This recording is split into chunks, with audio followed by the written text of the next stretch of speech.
Pesquisadores concluíram que a média de idade dos primeiros pacientes diagnosticados com o novo coronavírus aqui no Brasil foi mais baixa do que a registrada em outros países. O estudo também apontou que, de início, os casos se concentraram entre a população mais rica. Luara e William não se conhecem, moram em cidades diferentes. A estudante tem 18 anos, o engenheiro 28, mas ambos foram infectados pelo novo coronavírus. No início da pandemia no Brasil, o vírus atingia uma faixa de pacientes mais jovem do que a registrada na maioria dos outros países. Pesquisadores identificaram que a média de idade dos primeiros doentes era de 39 anos. O estudo considerou 1.468 infectados em um mês. Quase metade deles tinha entre 20 e 39 anos.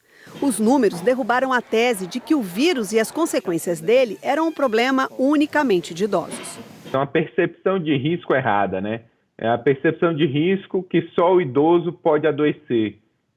A percepção de que só isolar o idoso seria suficiente para evitar os casos graves. O que a gente observa que pacientes jovens com comorbidade, obesidade, hipertensão, diabetes, estão se internando em leitos de terapia intensiva, estão evoluindo para óbito. Luara havia feito um cruzeiro pela costa brasileira e, na volta, começou a sentir os primeiros sintomas. Eu sentia muita dor de cabeça, fraqueza, eu me sentia muito mal, nem comer eu estava conseguindo direito. Coisas simples como levantar da cama me deixava muito cansada. Eu não conseguia respirar. A gente imaginava que eram os mais velhos que teriam isso, assim, de ser mais acentuado, né? Mas a gente tem medo, sim. O William tem bronquite. Quando foi infectado, a médica que o atendeu indicou que o caso era potencialmente grave. Ela ouviu ambos os pulmões com um barulho de como se fosse borbulhando. Ela falou que se eu não tratasse de imediato, isso poderia causar uma coisa grave, sim, dentro de 2 ou 3 dias, porque mesmo não tendo sintomas, sendo assintomático, o vírus estava me fazendo mal por dentro. Ele foi medicado precocemente, o que evitou a evolução da doença. Com o passar do tempo, o perfil das vítimas brasileiras foi mudando.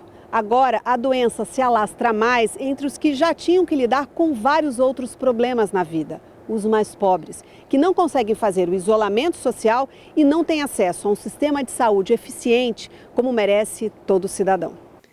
Como não se reverte tanta desigualdade rapidamente, o médico reforça que o isolamento social ainda é a única saída. Muitas cidades deverão adotar o lockdown porque não tem capacidade mais de atender a sua população em termos de leitos de terapia intensiva. A nossa falha de não ter feito um isolamento correto vai gerar medidas mais drásticas com maior impacto econômico.